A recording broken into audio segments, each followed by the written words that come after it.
Good morning students. आप सभी के लिए मैं मैकेनिक्स के कुछ प्रीवियस ईयर के क्वेश्चंस हैं, उनको सॉल्व करेंगे और आपका जो चैप्टर वाइज है उसको क्विकली एक रिवीजन करेंगे ब्रीफ में।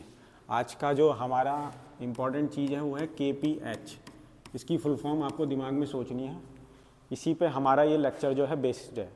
और आप जिस भी सब्जेक्ट की तैयारी कर रहे हैं उसके प्रीवियस ईयर क्वेश्चंस को देख लीजिए 10 ईयर्स के और उनको अपने आप से लगाइए। यहाँ पे हम जस्ट क्विकली जल्दी जाएंगे, सारे चैप्टर्स के रिवीजन करेंगे, ठीक है। तो आप कैसे पास होंगे इसकी हम अभी ये देखते हैं। ये सिर्फ पास होने के लिए सफिशेंट है और अच्छे नंबर भी आ सकते हैं अगर आप इन सबको कवर करेंगे, पर पास इससे हो ही जाएंगे, इसकी मैं गारंटी देता हूँ। तो हम जल्दी बढ़ते हैं आगे।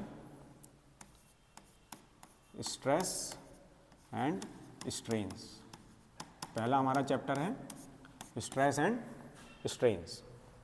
तो सबसे पहले हम देखते हैं लोडिंग। लोडिंग हमारी कितनी प्रकार की होती है।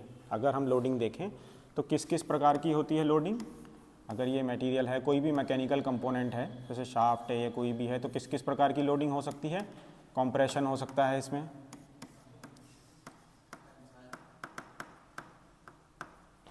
ठीक है। मैकेनिकल कंपोनेंट्स किस किस को सब्जेक्ट हो सकते हैं। टेंसाइल, इस तरह की फोर्स लग सकती है।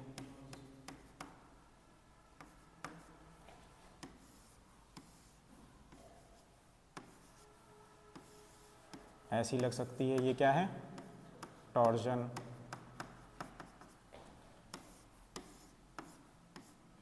इधर से झुकाया, इधर सपोर्ट दे दिया, तो ये क्या हो जाएगी, बेंडिंग हो जाएगी, नहीं हो जाएगी। और शेयर, जैसे हमारा रिवेटेड जॉइंट रहता है तो ये हो गया शेयर, ठीक है। इस तरह की हमारी फोर्सेस रहती है। तो ये हमने देखा लोडिंग किस किस प्रकार की होती है। अब हम देखेंगे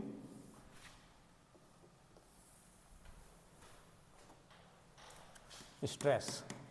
स्ट्रेस हमारी क्या होती है। स्ट्रेस होती है internal resisting force by area, ठीक है। जब भी हम किसी ऑब्जेक्ट पे कोई फोर्स लगाते हैं तो वो अपने आप को डिफॉर्म होने से रोकता है, उसके अंदर एक इंटरनल रेजिस्टिंग फोर्स जनरेट होती है। अगर हम उसे एरिया से डिवाइड कर दें तो क्या आ जाता है हमारे पास, न्यूटन पर मिलीमीटर स्क्वायर इसकी यूनिट होती है, ठीक है।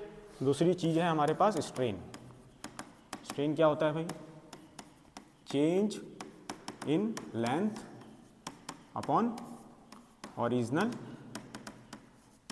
लेंथ।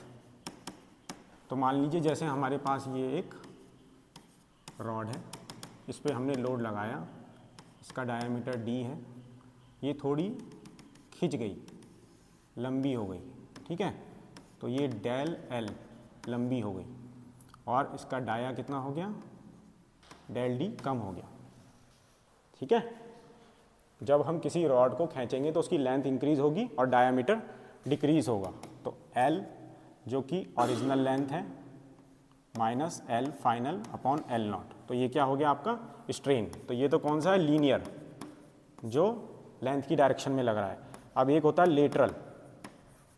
लेटरल स्ट्रेन, इस एक्सिस के परपेंडिकुलर, मतलब जो डाया है वो कितना कम हुआ, तो वो क्या होता है डेल D बाई D, मतलब change in diameter upon original diameter, ठीक है। तो ऐसे ही एक टर्म होती है, ये आपके एग्जाम में आई हुई है, पूछा हुआ है, पॉइजन रेशो क्या होता है।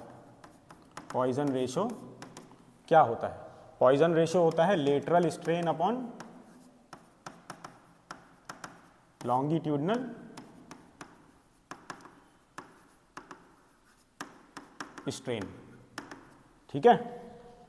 तो शब्दों को भी सुनते रहना है, राइटिंग जो है इतनी साफ नहीं होगी क्योंकि हम फास्ट कर रहे हैं।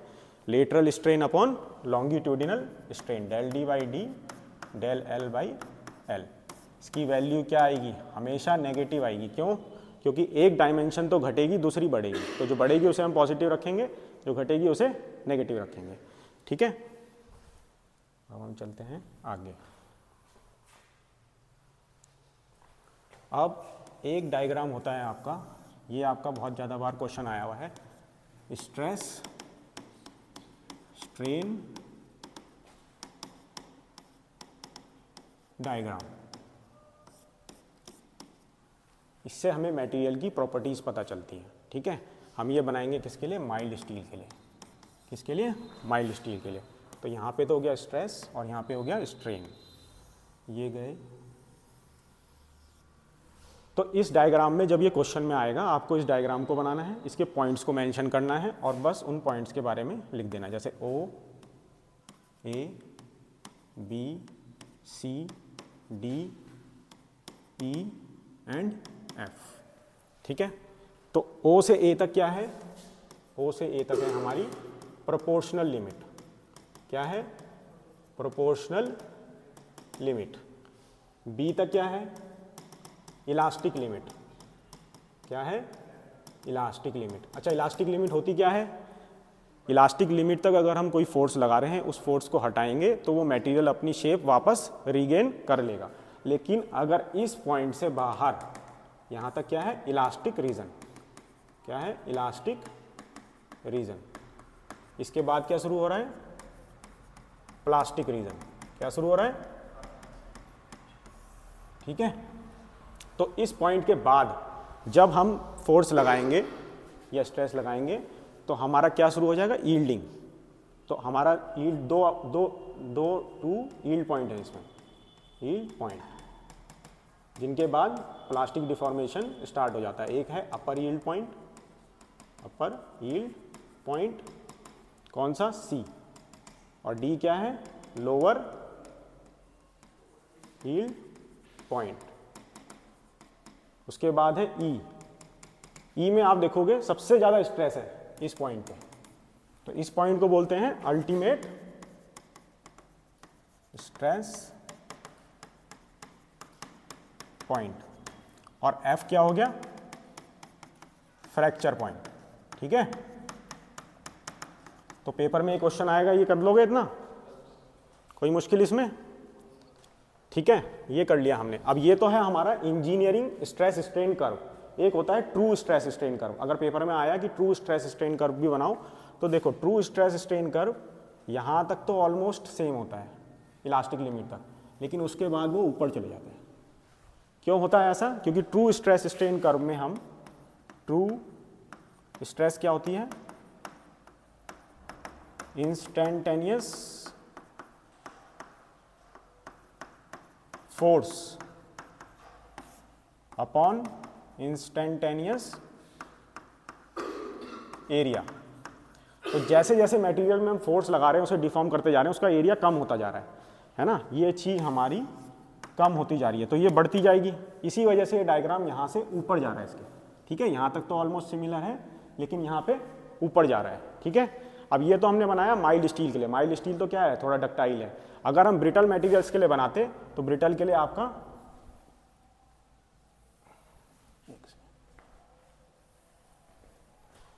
ब्रिटल के लिए क्या हो जाता है? ब्रिटल के लिए, ब्रिटल में कोई भी प्लास्टिक डिफॉर्मेशन नहीं होती, तो आप ऐसा डायग्राम बना देंगे।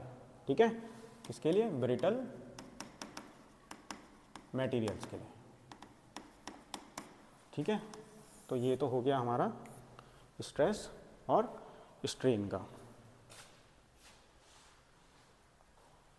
अब देखो, एक होता है, एक क्वेश्चन आप लोगों का आया था कि हुक्स लॉ क्या होता है? हुक्स लॉ, वो भी इसी डायग्राम के बेसिस पे है कि with in elastic limit, elastic limit के अंदर आपका स्ट्रेस प्रोपोर्शनल है स्ट्रेन के। ठीक है, stress is proportional to strain. तो जब हम इस प्रोपोर्शनलिटी के साइन को हटाएंगे तो हमारे पास एक कांस्टेंट आ जाएगा E। इसे ही बोलते हैं मॉडुलस ऑफ इलास्टिसिटी। और ये प्रॉपर्टी है मटेरियल की, ये मटेरियल की प्रॉपर्टी है। इनकी कांस्टेंट वैल्यू होती है डिफरेंट मटेरियल्स की डिफरेंट। ये बताएगा कितना कोई मटेरियल खींच सकता है। ठीक है, तो ये हो गया हमारा क्या? Hooke's law. अब हमारे पास E की क्या वैल्यू आ गई? सिग्मा अपॉन एप्सिलॉन, मतलब stress upon strain, stress upon strain. ऐसे ही एक दूसरा कांस्टेंट होता है ये G। ये क्या होता है? Modulus of rigidity. ये होता है आपका क्या, share stress upon shear strain. ठीक है, ऐसे ही एक K होता है, ये कांस्टेंट क्या होता है, बल्क मॉड्यूलस। ठीक है, ये होता है direct stress upon volumetric strain, मतलब जिसमें होमोजीनियस वॉल्यूम में सब तरफ से होमोजीनियसली फोर्स लग रही है, तो उसमें हम कौन सा कांस्टेंट कंसीडर करेंगे, बल्क मॉड्यूलस, जो वॉल्यूमेट्रिक है। ठीक है, अब इनके बीच में एक क्वेश्चन आया हुआ है तुम्हारे में पहले कि इनके बीच में रिलेशन बताओ, ई के किस के बीच में, ई के और जी के बीच में क्या रिलेशन है। तो तुम्हें दो फॉर्मूले याद रखने पड़ेंगे, उनसे ये निकलेगा।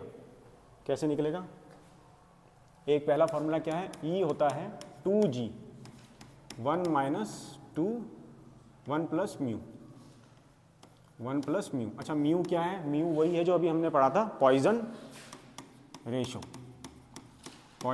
और पॉइजन रेशो क्या था, lateral strain upon longitudinal strain. दूसरा ई का फॉर्मूला होता है 3k 1 - 2 म्यू।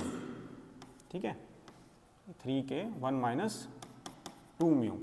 तुम्हारे में क्वेश्चन क्या आया हुआ है कि ई को प्रूव करो 9kg/3k + g। प्योर मैथमेटिक्स है ये। कैसे करोगे, यहाँ से म्यू की वैल्यू निकाल लोगे। म्यू की वैल्यू क्या आ जाएगी यहाँ से, म्यू = E/2g - 1, और इस म्यू की वैल्यू को यहाँ पुट कर दोगे। ठीक है, फिर उसके बाद हल्का सा सॉल्व करोगे और ये आंसर आ जाएगा। अगर नहीं भी आए तो डायरेक्ट आंसर लिख देना नीचे, ये लिख के कि भाई हमने ये इस इक्वेशन में पुट करा तो हमारे पास ये डायरेक्ट आंसर मिला है। ज़रूरी नहीं है पूरा डिराइव करो, आप आंसर से भी उल्टा जा सकते हो। ठीक है, ऐसे कर लेना। ये हो गया। अब हम एक टर्म आई हुई है फैक्टर ऑफ सेफ्टी। क्या है, factor of safety. Factor of safety क्या होता है, अल्टीमेट स्ट्रेस बोल लो या फिर यील्ड स्ट्रेस बोल लो अपॉन वर्किंग स्ट्रेस। मतलब हम जो भी चीज़ डिज़ाइन करते हैं हम इस तरह से करते हैं, जो हम उसमें रेटिंग देते हैं, हम कहते हैं ना कि भाई ये 100, अगर हम कोई पुल भी डिज़ाइन कर रहे हैं, कुछ भी डिज़ाइन कर रहे हैं, तो हम उसमें जो लोड देंगे वो हमेशा जो उसकी मैक्सिमम टूटने की लिमिट होगी उससे कुछ फैक्टर कम देंगे, 2 फैक्टर या 3, ज़्यादातर इसकी वैल्यू 1 से ऊपर ही होगी, तभी हमारा कुछ फ़ायदा है। 1 से लेके 2 के बीच में।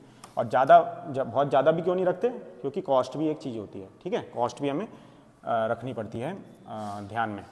तो working ultimate stress, yield stress upon working stress. ठीक है, फिर है एक क्वेश्चन है, ये भी तुम्हारा प्रीवियस ईयर क्वेश्चन है।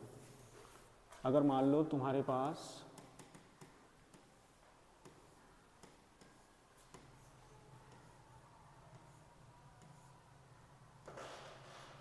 ऐसे कोई डायग्राम दे दिया, इधर से लग रही है P फोर्स, इधर से लग रही है 4P, और क्या है 6P, इधर लग रही है 6P। ठीक है, ये क्वेश्चन है तुम्हारा आया हुआ है।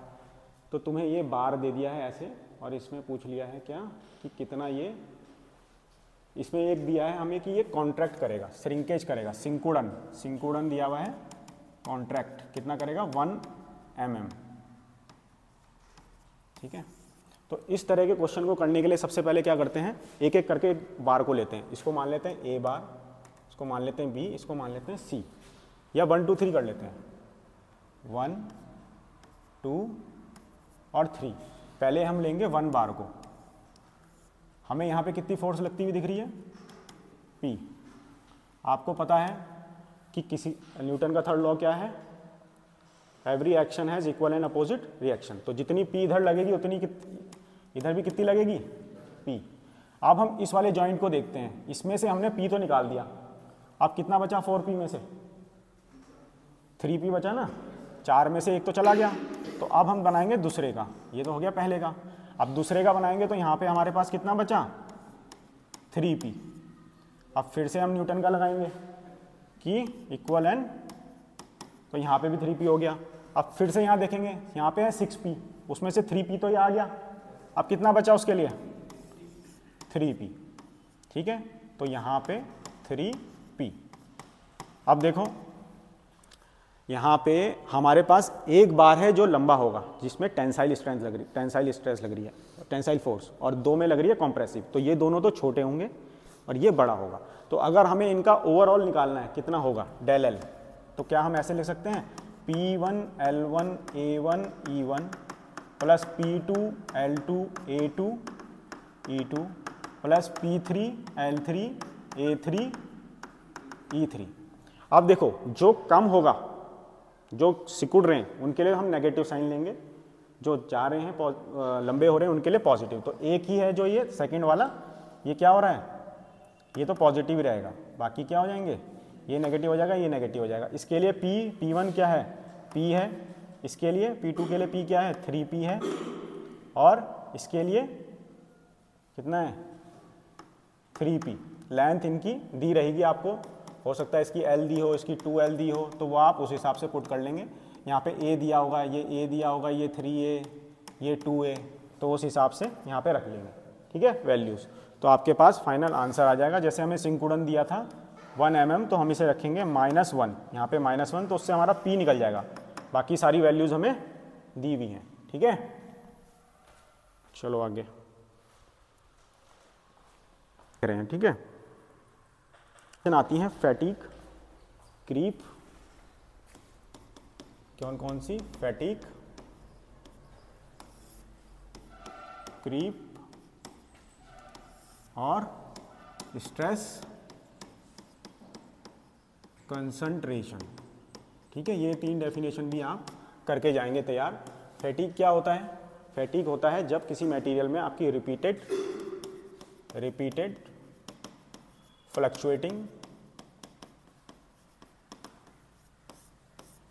फ्लक्चुएटिंग स्ट्रेस की साइकिल से ये गुजरता है मटेरियल, और ये फेल हो जाता है किससे, कम में, यील्ड स्ट्रेस से, यील्ड स्ट्रेस और अल्टीमेट स्ट्रेंथ से भी कम में। एग्जाम्पल इसका क्या है, विंग्स ऑफ एरोप्लेन। ज़्यादातर जो भी मटेरियल रोटेट कर रहे हैं वो फैटिग से ही फेल होते हैं, मतलब एकदम से क्रैक उसमें जनरेट होता है, फिर वो फेल हो जाते हैं, और वो जो उनकी स्ट्रेंथ होती है उस तक भी नहीं पहुंचते। तो जो भी रिपीटेड और फ्लक्चुएटिंग का मतलब होता है कम ज़्यादा, कभी बहुत ज़्यादा फोर्स लग रही, कभी बहुत कम लग रही, तो उससे मटेरियल की प्रॉपर्टीज डिस्टर्ब हो जाती हैं, और वो अपनी जो स्ट्रेंथ होती है जिस पे फेल होना चाहिए उससे भी पहले फेल हो जाता है। ठीक है, क्रीप क्या है, कांस्टेंट लोड के अंदर स्लो डिफॉर्मेशन,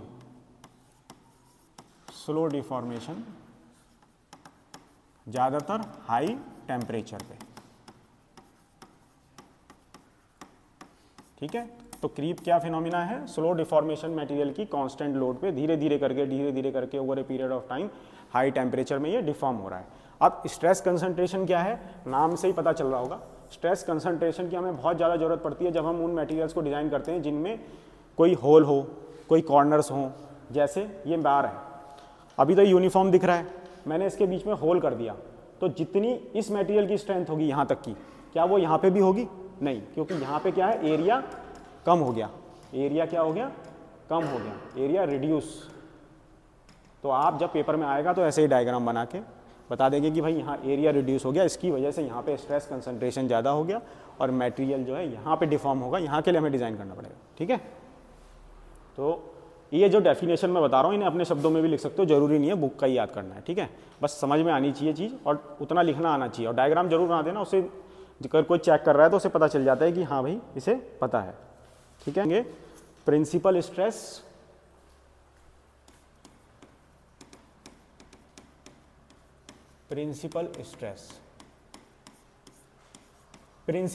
क्या होता है? प्रिंसिपल स्ट्रेस वो स्ट्रेस होती है जो प्रिंसिपल प्लेन पे लगती है।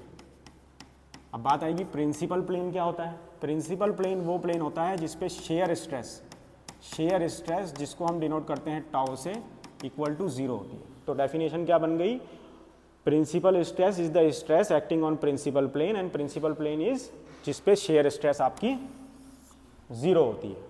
ठीक है, अब प्रिंसिपल स्ट्रेस निकालने का एक फॉर्मूला होता है। जैसे कि अगर हमें कोई क्वेश्चन आया हुआ है आपके में, उसमें वो आपको 2 परपेंडिकुलर प्लेन पे फोर्सेस स्ट्रेस देके रखेगा, उनको बोलेगा सिग्मा एक्स और सिग्मा वाई। मान लो ये 20 दे दिया, ये 10 दे दिया। एक टाउ एक्स वाई देके रखेगा shear stress, shear stress.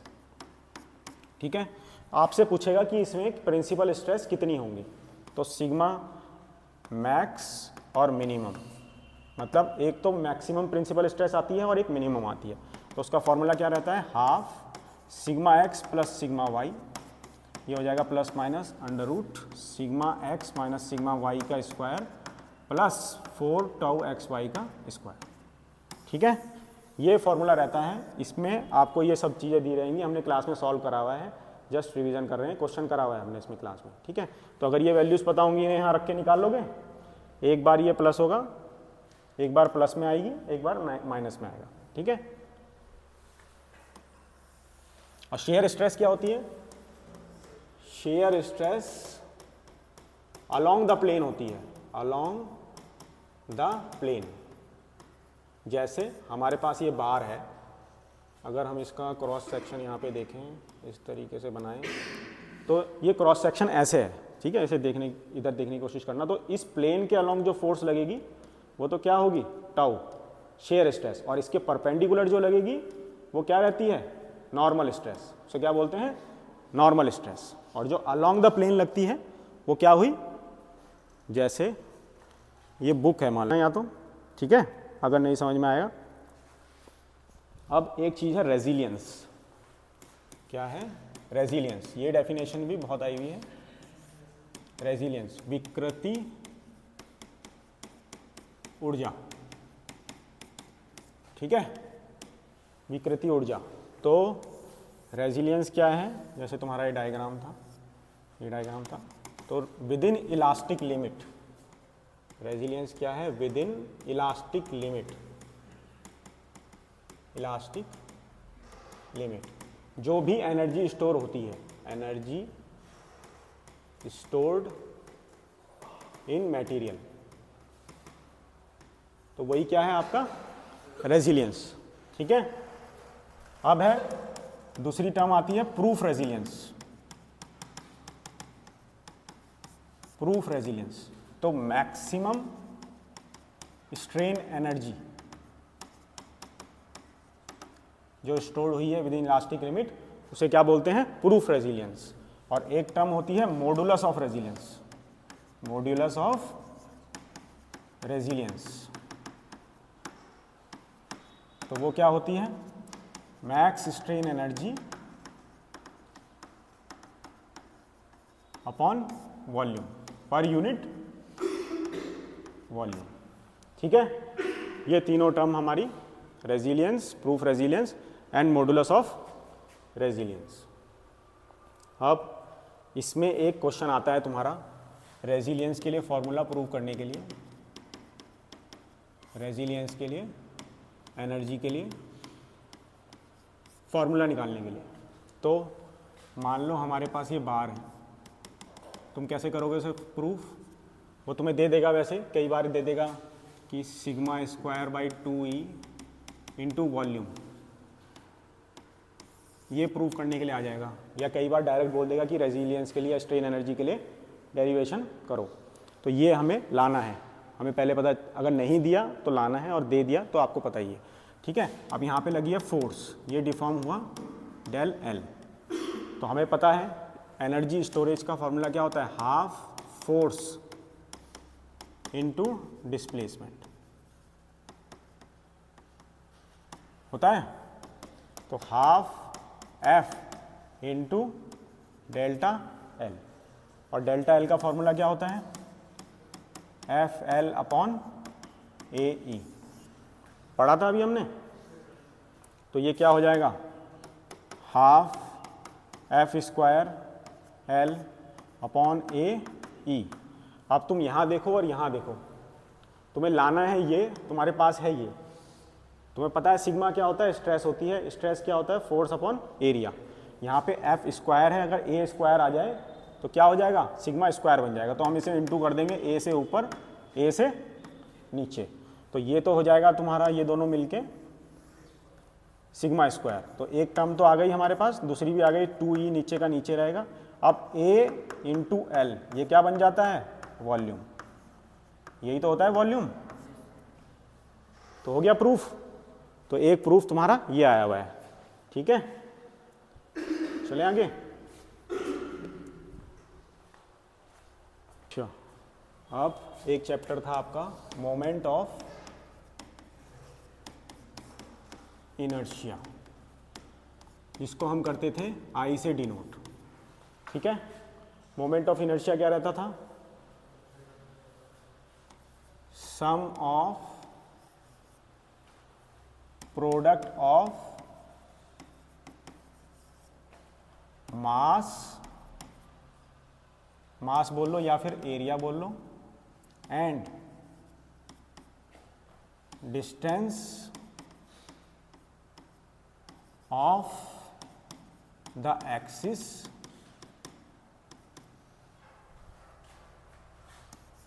From the parallel axis, जो कि पास कर रही हो, passing through the centre of body. मतलब in short sigma M R square. इससे हम क्या डिनोट कर देते हैं, आई, मोमेंट ऑफ इनर्शिया, ठीक है। डिज़ाइन करने के लिए ये एक इम्पॉर्टेंट वैल्यू होती है। अगर इसी मोमेंट ऑफ इनर्शिया को, मोमेंट ऑफ इनर्शिया को एक टर्म होती है सेक्शन मॉडुलस, क्या होती है, सेक्शन मॉडुलस, जिसे हम जेड से डिनोट करते हैं। अगर हम आई को, मोमेंट ऑफ इनर्शिया को डिवाइड कर दें डिस्टेंस या फिर मैक्सिमम डिस्टेंस जितना होगा फ्रॉम सेंट्रोइडल एक्सिस, जिसमें हम जैसे आई बाई वाई, अगर ये डायग्राम है, हम इस पॉइंट पे देख रहे हैं, तो ये जो है यहाँ से कितना डिस्टेंस है, वाई, ठीक है, सेंटर से डिस्टेंस वाई। तो अगर उससे हम आई को डिवाइड कर देंगे तो क्या आ जाएगा, सेक्शन मॉडुलस। और सेक्शन मॉडुलस क्या दिखाता है, किसी भी मटेरियल की स्ट्रेंथ दिखाएगा, ठीक है। तो अगर जिसका जेड जितना ज़्यादा होगा उसकी स्ट्रेंथ उतनी ज़्यादा होगी। तो जो आई सेक्शन रहता है उसका जेड सबसे ज़्यादा रहता है। आई मतलब क्रॉस सेक्शन, क्रॉस सेक्शन जिसका आई होगा उसकी स्ट्रेंथ सबसे ज़्यादा होगी। फिर आपका रेक्टेंगल, फिर आपका स्क्वायर, जेड स्क्वायर, फिर आपका सर्कल, और फिर आपका जेड, अगर इस तरह की शेप है क्रॉस सेक्शन की, ठीक है। तो मैंने वैल्यूज बताई हुई हैं कि आई क्रॉस सेक्शन की सबसे ज़्यादा क्या होता है, सेक्शन मॉडुलस, फिर रेक्टेंगल का, फिर स्क्वायर का, फिर सर्कल का, और फिर अगर इस शेप में है, डायगोनल शेप में, आपका स्क्वायर, ठीक है। अब इसमें मोमेंट ऑफ इनर्शिया में दो थ्योरम होती हैं। एक होती है पैरेलल परपेंडिकुलर एक्सिस थ्योरम, और दूसरी होती है पैरेलल एक्सिस थ्योरम, ठीक है। परपेंडिकुलर एक्सिस थ्योरम तो देखो क्या कहती है कि जैसे ये एक पॉइंट है, इसमें ये डायरेक्शन हम क्या लेते हैं, एक्स लेते हैं, ये लेते हैं वाई। तो ये जैसे प्लेन है, इसमें हम दो ही डायरेक्शन दिखा पाएंगे। तीसरी डायरेक्शन हम जेड, जो कि जैसे ये प्लेन है, इस पर अगर हम ऐसे माने इस डायरेक्शन को, ये अगर हम प्लेन मान लें, ये एक्स ये वाई, तो जेड कैसे हो गई, ऐसे। लेकिन हम उसको दिखाएंगे कैसे, यहाँ पे ऐसे दिखाएंगे। तो ये थ्योरम कहती है कि अगर ये पॉइंट है और इस एक्सिस के अबाउट, जेड के अबाउट आपको मोमेंट ऑफ इनर्शिया दे रखा है जेड, तो ये इक्वल होगा किसके, जो मोमेंट ऑफ इनर्शिया होगा आई एक्स के अबाउट किसी पॉइंट का, प्लस आई वाई। तो ये क्या है हमारी परपेंडिकुलर एक्सिस थ्योरम। डिटेल में नहीं जाएंगे, अगर इतना भी बना दोगे, इतना लिख दोगे, इसे डिफाइन कर दोगे तो काफ़ी है, ठीक है। और पैरेलल एक्सिस थ्योरम क्या कहती है? पैरेलल एक्सिस थ्योरम क्या कहती है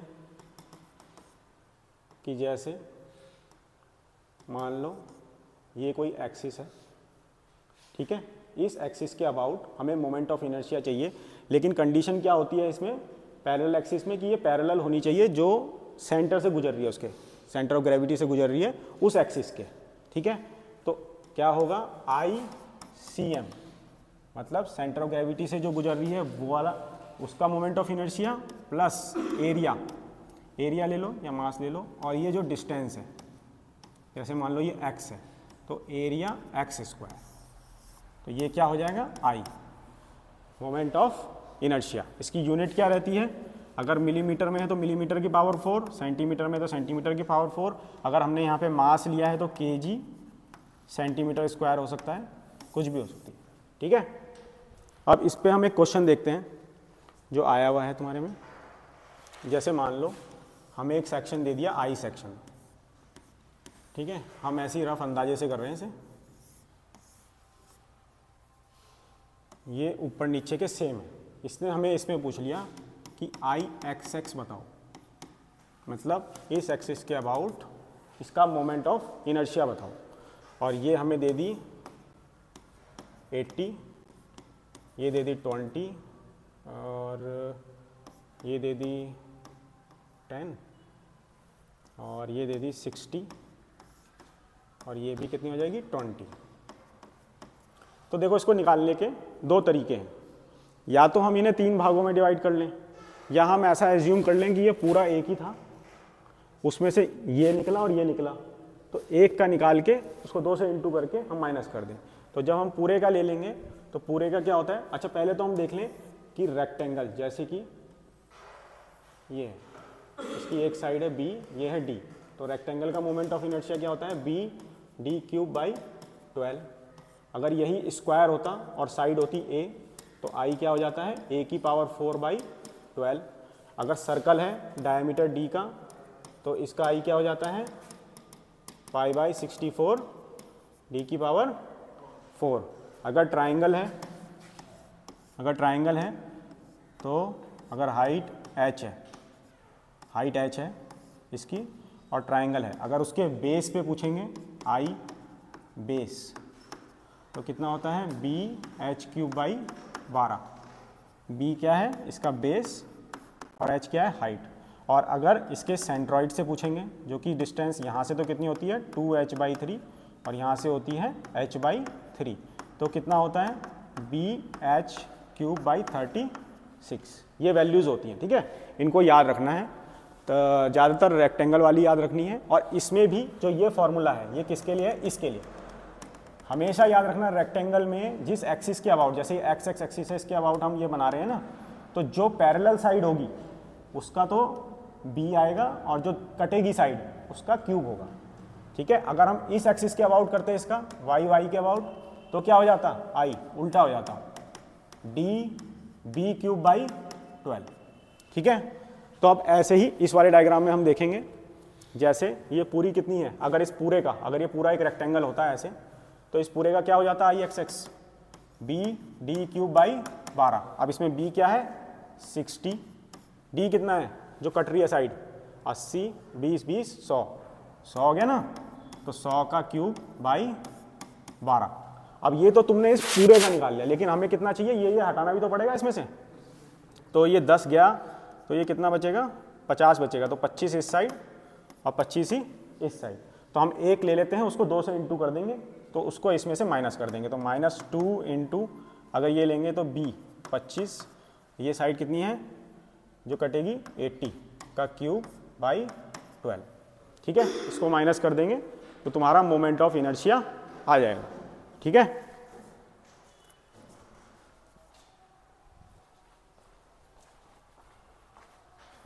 shear force and bending moment, shear force and bending moment, इसमें क्या क्या चीज़ें इंपॉर्टेंट है। देखो शेयर फोर्स क्या होती है, कोई भी बीम है तुम्हारी, इसके अराउंड जितनी भी वर्टिकल फोर्सेस लग रही हैं, सम ऑफ या फिर बोल सकते हो algebraic sum, algebraic sum of all forces, ऐसे भी हो सकती है, कोई उल्टी भी लग सकती है, ऑल फोर्सेस एक्टिंग ईदर, या तो राइट साइड में, राइट और लेफ्ट साइड ऑफ सेक्शन, ठीक है।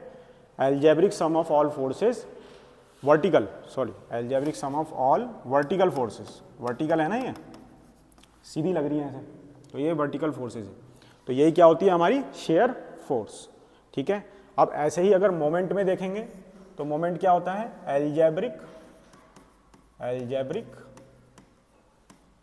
सम of all moments acting due to the forces,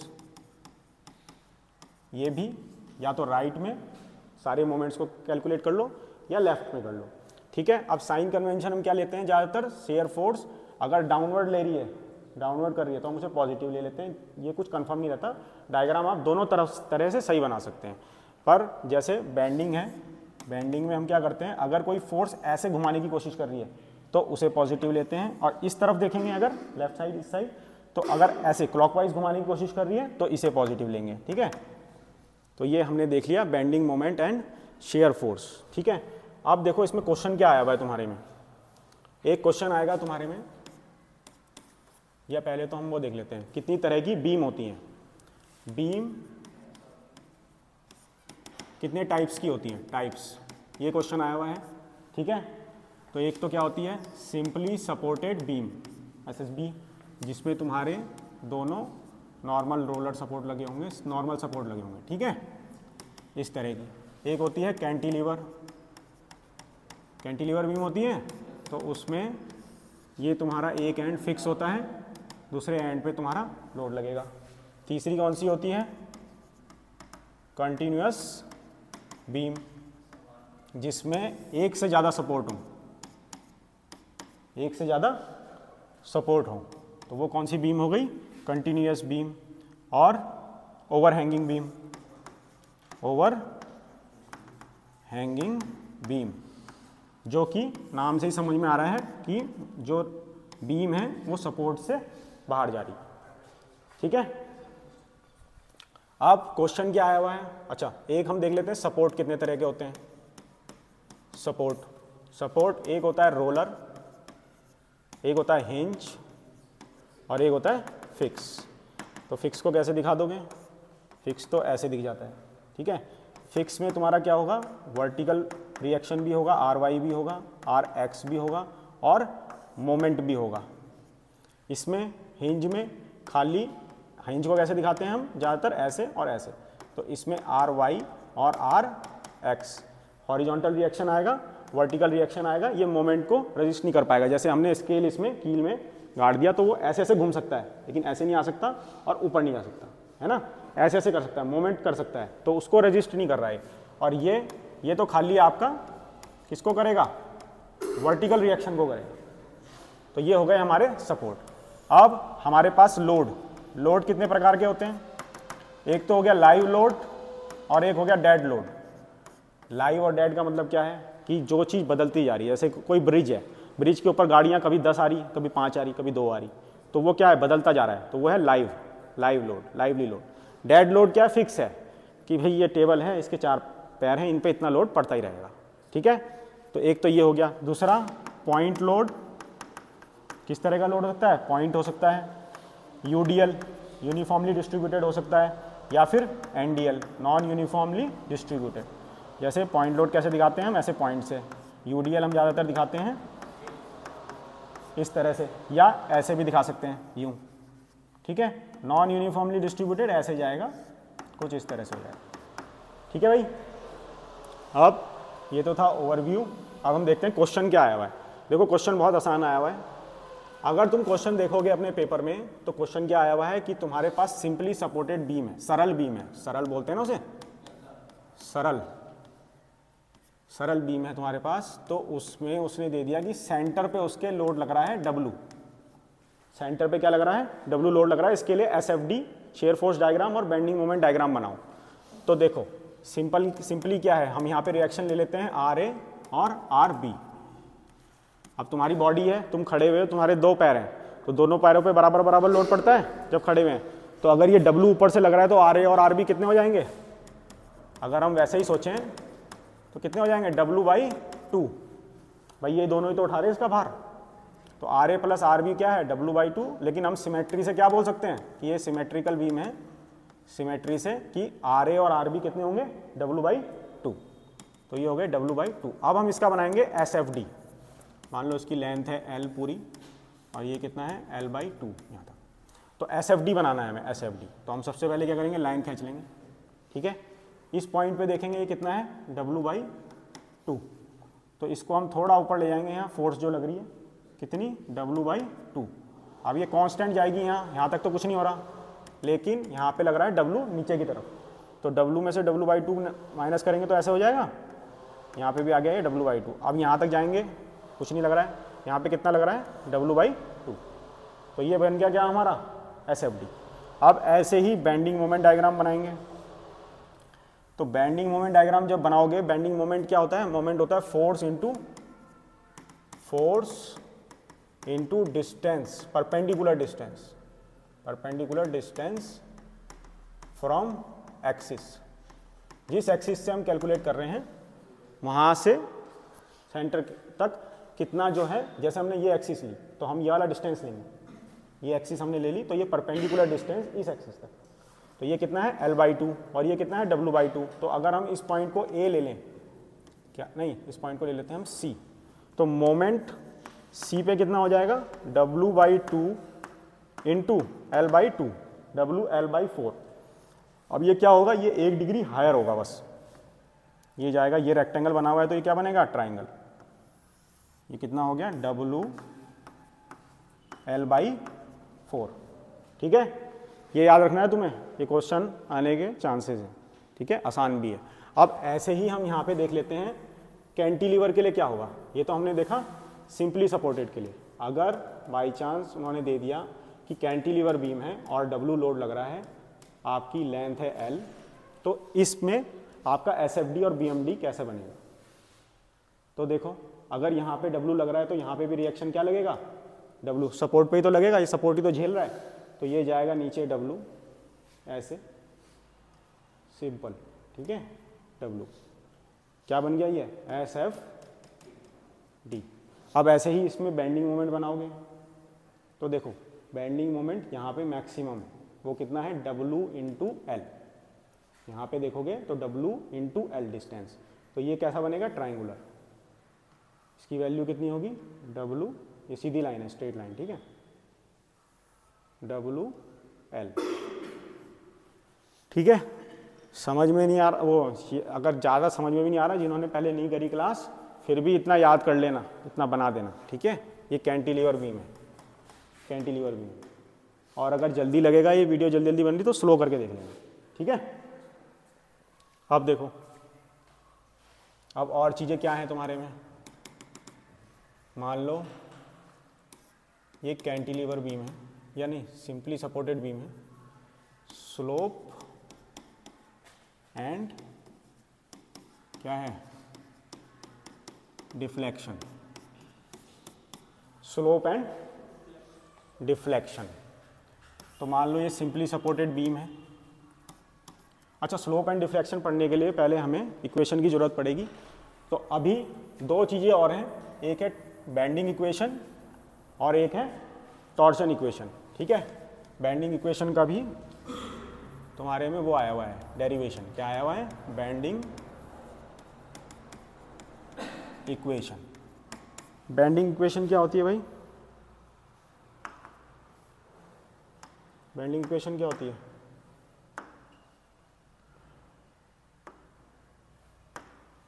bending equation क्या होती है? M/I equal to sigma upon Y is equal to E/R, ठीक है। अब इस इक्वेशन को प्रूव करने के लिए आता है कि ये इक्वेशन प्रूव करो। ठीक है, बेंडिंग इक्वेशन प्रूव करने के लिए आती है। तो कई बार इसकी इक्वेशन प्रूव करने के लिए आती है, कई बार इसके अजम्पशंस लिखने के लिए आते हैं कि अजम्पशंस क्या लिए हमने इस इक्वेशन को प्रूव करने के लिए। तो अजम्पशंस देखो, बेंडिंग क्या है, टॉर्जन क्या है, कुछ कॉमन है क्या कि मटेरियल हमारा क्या होगा, मटेरियल हमारा होगा आइसोट्रोपिक एंड होमोजीनियस। तो ये तो तुम एक अजम्पशन दोनों में लिख दोगे, ठीक है। आइसोट्रोपिक का मतलब क्या होता है, हर डायरेक्शन में सेम प्रॉपर्टी हो। वो नहीं भी समझ में आए इतना जरूर लिख देना, ठीक है। क्रॉस सेक्शन सेम रहेगा, क्रॉस सेक्शन बीम का सेम रहेगा बिफोर एंड आफ्टर लोडिंग। दूसरा अजम्पशन हम ये लेते हैं, ठीक है।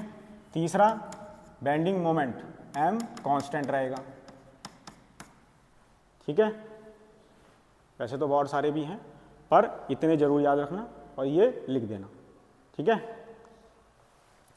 फिर आप ये प्रूफ कैसे होगी इक्वेशन, देखो इस इक्वेशन को प्रूव करने के लिए पहले हम लेते हैं, या दूसरे पेज से करते हैं, एक सेक्शन लेते हैं ये, ठीक है। हमने ये एक सेक्शन लिया और इसको हमने बैंड कर दिया। क्या कर दिया भाई, बेंडिंग इक्वेशन निकालनी है तो बैंड तो करना पड़ेगा। तो जब हम इसे बैंड करेंगे तो किसी एक सेंटर पॉइंट के अराउंड, मतलब जो ये बैंड हुई इसका कहीं एक सेंटर बन रहा होगा, वही सेंटर हमने ये बना लिया, ठीक है। तो यहाँ तक हमने ले लिया r। तो r क्या है, radius of curvature, radius of क्या है, कर्वेचर, ठीक है। रेडियस ऑफ कर्वेचर ये यही है, इसे हमने यहाँ पे बैंड करा हुआ है, इसी मटेरियल को, इसी को हमने यहाँ पे बैंड करा हुआ है, ठीक है। तो एक तो इसमें होती है न्यूट्रल एक्सिस, मान लो इसे हमने ले लिया RS। न्यूट्रल एक्सिस क्या होती है, न्यूट्रल एक्सिस में कोई डिफॉर्मेशन नहीं होती। क्वेश्चन आया हुआ है तुम्हारे में, न्यूट्रल एक्सिस क्या होती है, या फिर न्यूट्रल प्लेन क्या होता है, जिसमें कोई भी डिफॉर्मेशन नहीं होती, नो डिफॉर्मेशन। मतलब इस मटेरियल को अगर हमने मोड़ भी दिया तो ये ऊपर वाला पार्ट तो कंप्रेस हुआ, नीचे वाला थोड़ा सा खुला ना, लेकिन एक लेयर ऐसी होगी जिसकी लेंथ पहले भी उतनी थी और अब भी उतनी है। तो वो कौन सी है, न्यूट्रल एक्सिस, कौन सी, RS, ठीक है। अब हम एक यहाँ पे प्लेन ले लेते हैं, एक छोटा सा एरिया ले लेते हैं एट ए डिस्टेंस y, ठीक है। इसको हम रख लेते हैं PQ और यहाँ पे वो हो जाएगा P डैश Q डैश, ठीक है। यहाँ पे क्या हो जाएगा, P डैश Q डैश। अब मुझे ये बताओ, जो ये PQ है इसकी लेंथ डिक्रीज हुई या इंक्रीज हुई,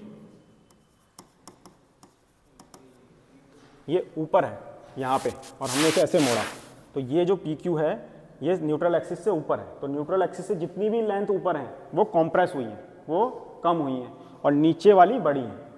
तो P डैश Q डैश जो है हमारा ज़्यादा आएगा। तो हम स्ट्रेन क्या लिख सकते हैं, ओरिजिनली था हम पे PQ minus P dash Q dash by PQ लिख सकते हैं, है भाई। क्या होता है स्ट्रेन, ओरिजिनल लेंथ, ठीक है, 2 डैश बाई PQ। अगर तुम्हें इस डेरिवेशन को स्टार्ट करना है, तुम्हें बस ये चीज़ याद होनी चाहिए स्ट्रेन की, कि स्ट्रेन क्या होता है, change in length upon original length. इतना तुमने लिख दिया। अब ये देखो P dash Q dash, P dash Q dash कितना होगा, ये डिस्टेंस कितना था जो हमने लिया था y।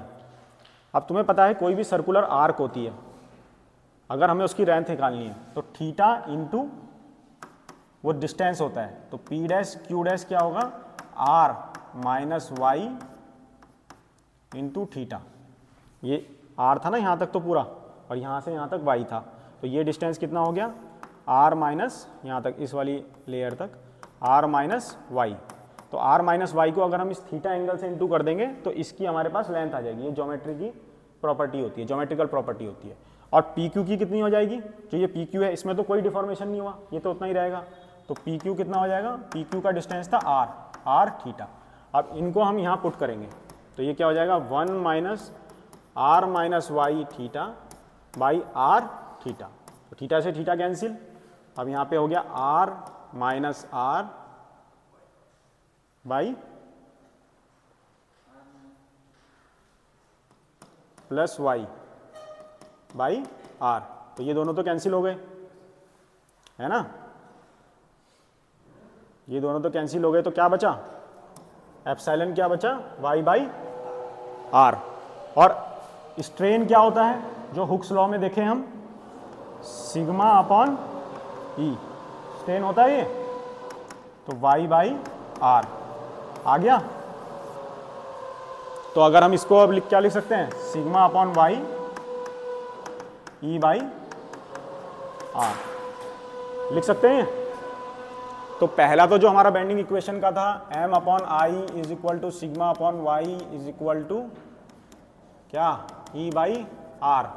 तो कौन कौन सी चीज प्रूव हो गई, सिग्मा अपॉन वाई और e अपॉन आर, ये तो हमारा प्रूफ हो गया। अब हमें दूसरा पार्ट प्रूव करना है,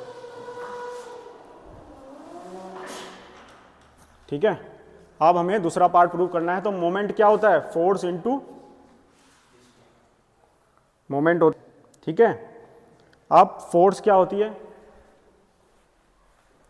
मान लो वही हमारा डायग्राम, वही हमारा एलिमेंट, इसका एरिया है डी ए, वो जो हमने लिया था, ठीक है। तो उसमें फोर्स क्या हो जाएगी, सिग्मा इनटू एरिया, एरिया हमने कितना माना हुआ है डी ए, ठीक है। मोमेंट क्या होता है, ये हमारी शॉर्ट फोर्स है, अभी हमने एक स्मॉल एलिमेंट के लिए लिए तो हम उसे डी एफ से डिनोट कर देते हैं। और मोमेंट क्या होता है, जैसे ये मान लो ये वाई डिस्टेंस पे है, ठीक है। तो मोमेंट क्या होता है, मोमेंट होता है फोर्स इनटू डिस्टेंस। तो डिस्टेंस कितना है, वाई, वाई है ना, ये यहाँ से इस एक्सिस से डिस्टेंस है वाई। तो ये हो जाएगा sigma into D A into y. अब सिग्मा की वैल्यू हम उस वाली इक्वेशन से रख सकते हैं क्या, sigma upon y E upon R, इससे रख सकते हैं ना हम। तो क्या हो जाएगा ई वाई बाई आर हो जाएगा, ई वाई बाई आर हो जाएगा, क्यों भाई, इंटू डी ए और इंटू वाई। तो ये क्या बनेगा, E by R Y square D A. अब हमें लेकिन पूरा मोमेंट निकालना है, ये तो डी एम है। तो हम क्या करेंगे, इंटीग्रेट, किसी छोटे एलिमेंट को लेके हम उसको जब इंटीग्रेट करते हैं तो होल का आ जाता है। तो ये कांस्टेंट तो हम बाहर निकाल देंगे, ई अपॉन आर, तो वाई स्क्वायर डी ए बचेगा, ठीक है। और यही क्या होता है, y square D A, moment of inertia, moment of inertia, ठीक है। वहाँ पे हमने देखा था ना, एरिया ले लो या मास ले लो और उसका डिस्टेंस सेंट्रोइडल एक्सिस से उसका स्क्वायर, तो वही होता था मोमेंट ऑफ इनर्शिया। तो ये हो जाएगा m upon I is equal to E by R. हो गया ये प्रूफ। तो हमारी इक्वेशन पूरी प्रूफ हो गई।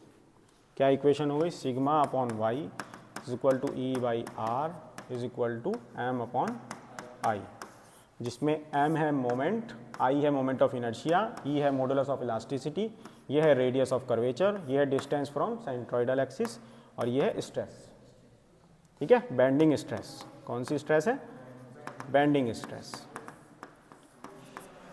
ठीक है। अब हम देखेंगे कौन सी इक्वेशन,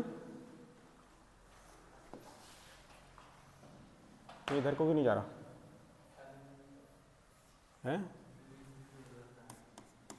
टॉर्शन इक्वेशन, ठीक है। रोक दी इक्वेशन, टॉर्शन इक्वेशन क्या होती है? T by J tau by R is equal to G theta by L. ठीक है, ये होता है हमारा जी क्या होता है? शेयर मॉडुलस, थीटा होता है एंगल टर्न, ये होती है लेंथ ऑफ शाफ्ट। किसकी लेंथ? शाफ्ट की। ठीक है, आर आपका कर्वेचर है, ये है आपकी शेयर स्ट्रेस, ये है टॉर्क और पोलर मोमेंट ऑफ इनर्शिया। ठीक है, तो हमारे पास कोई ऐसे हमने एक शाफ्ट ले लिया। ठीक है, इस एंड से ये फिक्स है, हमने इसे यहाँ से घुमाया तो हमने मान लिया ये ए से ए डैश,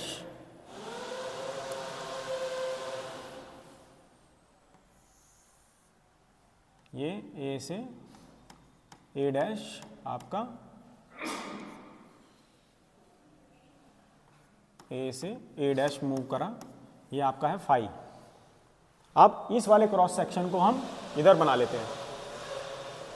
ठीक है, ए से ए डैश थीटा, समझ रहे हो? इसको हमने यहाँ ऐसे बना लिया। अब phi into L length of shaft, अभी हमने देखी थी ज्योमेट्रिकल प्रॉपर्टी, अगर हमें इस आर्क की लेंथ निकालनी है ए डैश की तो किसके इक्वल होगी? Angle into length. तो एंगल कितना है? फाई, और एल है लेंथ ऑफ शाफ्ट। ठीक है, अगर यहाँ पे देखेंगे हम तो यहाँ पे कितनी हो जाएगी? थीटा इंटू आर हो जाएगी, थीटा इंटू आर इसकी। तो यहाँ पे हम लिख सकते हैं थीटा इंटू आर। और फाई होता क्या है? Shear strain. शेयर स्ट्रेन क्या होता है? Shear stress upon G. ठीक है, यही होता है। तो इसको करेंगे L is equal to theta dot R. ठीक है, तो हमारा पहला आ गया, tau by R is equal to G theta by L. पहली चीज तो हमारी यहां से प्रूव हो गई। ठीक है, अब हमें दूसरा क्या प्रूव करना है? टी बाई जे। तो हम उसके लिए क्या करेंगे? ऐसे ही एक सेक्शन लेंगे, ऐसे ही एक रिंग लेंगे डी ए एरिया की, इसका एरिया कितना मानेंगे? डी, या इसको मान लेते हैं डी एक्स, और ये आर, ये वाला पूरा है आर। इस पूरे आर पे तो कितना लग रहा है? टाउ लग रहा है। ठीक है, तो यहाँ पे अब हम जो आगे जाएंगे कितना हो जाएगा इसका? इस वाली रिंग का अगर हम एरिया देखें डी ए तो 2 पाई एक्स, एक्स है ये डिस्टेंस यहाँ से सेंटर से, इंटू डी एक्स। ठीक है, 2 पाई एक्स डी एक्स क्या हो गया? इसका एरिया। ठीक है, उस वाली रिंग का जो हम टाउ, तो हमारा जो टाउ है ये तो आर पे है, टाउ हमारा आर के कॉरस्पॉन्डिंग क्या है? स्ट्रेस है, शेयर स्ट्रेस। तो टाउ एक्स को हम लिख सकते हैं किसके कॉरस्पॉन्डिंग? एक्स के कॉरस्पॉन्डिंग। ठीक है, तो टाउ एक्स हमारा क्या आ गया? टाउ एक्स बाई आर आ गया है भाई, टाउ एक्स आ गया हमारा। फोर्स, फोर्स होती है stress into area, stress into area. Stress हमने निकाली हुई है, टाउ एक्स कितनी है? Tau X by R. Area कितना है? 2 पाई एक्स डी एक्स। ये है, तो ये तो क्या आई? फोर्स आई। लेकिन हमें क्या निकालना है? टॉर्क। तो टॉर्क क्या होता है? फोर्स इंटू डिस्टेंस, ये वाला x। तो हम ये टर्म पूरी यहाँ लिखेंगे, इसमें x की इंटू कर देंगे, तो ये हमारे पास एक तरह से यहाँ पे x क्यूब आ गया। अब जब इस पूरे का इंटीग्रेशन करेंगे तो हमारे पास फाइनली ये इक्वेशन आ जाएगी, क्या? t by J is equal to tau by R. Direct लिख देना, चाहे इंटीग्रेशन का साइन लगा के डायरेक्ट लिख देना, यही आएगी। ठीक है, चलें आगे। अब हम देखते हैं कॉलम क्या है, कॉलम्स या फिर स्ट्रट। तो जो भी मटेरियल्स आपका कॉम्प्रेसिव स्ट्रेस लेते हैं वो क्या होते हैं, स्ट्रट। लेकिन कॉलम में क्या है, कॉलम लेता है आपका वर्टिकल कॉम्प्रेसिव स्ट्रेस, ठीक है, या फिर फोर्स बोल लो, वर्टिकल कॉम्प्रेसिव फोर्स। जैसे ये कॉलम लगे हुए हैं ना, यहाँ रूम में नहीं लगे हुए कॉलम, ये सब क्या है, कॉलम है। ये ऊपर से लोड ले रहे हैं, कॉम्प्रेसिव लोड ले रहे हैं। अब कॉलम में हमारी होती है ऑयलर्स थ्योरी। ऑयलर्स थ्योरी, इसमें भी अजम्पशंस हैं। अजम्पशंस में हम वही लिखेंगे क्या, होमोजीनियस आइसोट्रोपिक। अच्छा, टॉर्जन इक्वेशन के हमने अजम्पशन नहीं लिखे हैं, तो टॉर्जन में आप 2-3 अजम्पशन याद कर लो क्या क्या है। एक तो यही होमोजीनियस आइसोट्रोपिक, और स्ट्रेस जो है किसके, विद इन इलास्टिक लिमिट है, और ये हुक्स लॉ फॉलो कर रहा है, ठीक है, हुक्स लॉ फॉलो कर रहा है। क्रॉस सेक्शन इसका सेम रहेगा, cross section same after application of torque भी और बिफोर भी। ये चीज़ें 4-5 कॉमन है, तो इनको याद रखना है, ठीक है। इसमें भी होमोजीनियस आइसोट्रोपिक, बार यूनिफॉर्म लेंथ का है, उसमें कोई उसकी डिफॉर्मेशन नहीं आ रही है, ठीक है। तो ये हम अजम्पशंस किस लिए देते हैं, ताकि हमारी इक्वेशन आराम से डेराइव हो जाए, बल्कि रियल कंडीशंस में ऐसा नहीं होता, ठीक है। तो अब हम देखेंगे कॉलम्स की एंड कंडीशंस। कॉलम्स इसमें हम यूलर का फॉर्मूला देखेंगे पहले। यूलर का फॉर्मूला रहता है PE। इस लोड पे ये फेल होगा, क्या है load, pi square E I minimum by LE square. LE क्या है, इफेक्टिव लेंथ, क्या है, इफेक्टिव लेंथ। ये क्या है, मोमेंट ऑफ इनर्शिया, इसकी मिनिमम वैल्यू होनी चाहिए। E क्या है, मॉडुलस ऑफ इलास्टिसिटी। तो ये वो लोड है, जैसे ये हमारे पास क्या है, कॉलम है, तो ये कॉलम जब हम इस पर P लोड लगाएंगे तो इसकी शेप कुछ ऐसी हो जाएगी, ऐसे ही टूटेगा ना ये, क्यों भाई, ऐसे ही टूटेगा। तो ये वो लोड है जिस पे ये बकल कर जाएगा, इसे क्या बोलते हैं, बकल करना, टूट गया तो बकलिंग लोड। एक लोड पे हम डिजाइन करते हैं ना, तो वो यूलर्स लोड रहता है, लॉन्ग कॉलम्स के लिए ये होता है। तो इसकी वैल्यू कितनी होती है ये, तो जब भी हम डिजाइन करेंगे तो अगर हम लोड लगा रहे हैं तो हम इससे कम रखेंगे कि भाई इससे कम रहे लोड, तभी हमारा क्या रहेगा, ये सेफ रहेगा। अब इसमें कंडीशन रहती है इस फॉर्मूले की कि ये क्या होगा, इसकी एंड कंडीशन के हिसाब से।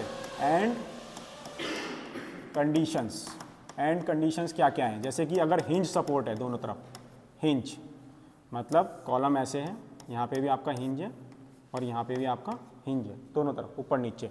तो इसमें फॉर्मूला क्या हो जाता है, इसमें सिंपल फॉर्मूला ये रहता है, pi square E I minimum by L square, यही होता है P का फॉर्मूला। लेकिन अगर ये हो जाता है फिक्स्ड दोनों तरफ, बोथ एंड्स इसके क्या हो जाते हैं, फिक्स हो जाते हैं, मतलब एंड कंडीशंस बता रहे हैं हम, अगर वो बदल रहे हैं तो हमारा फॉर्मूला बदल रहा है, तो फिर क्या हो जाता है, 4 गुना इसकी स्ट्रेंथ बढ़ जाती है, pi square EI by L square. ऐसे ही अगर हमारा एक एंड फिक्स है, फिक्स एंड फ्री, दूसरा एंड फ्री है, तो क्या हो जाता है, P pi square EI by 4 L square, ठीक है।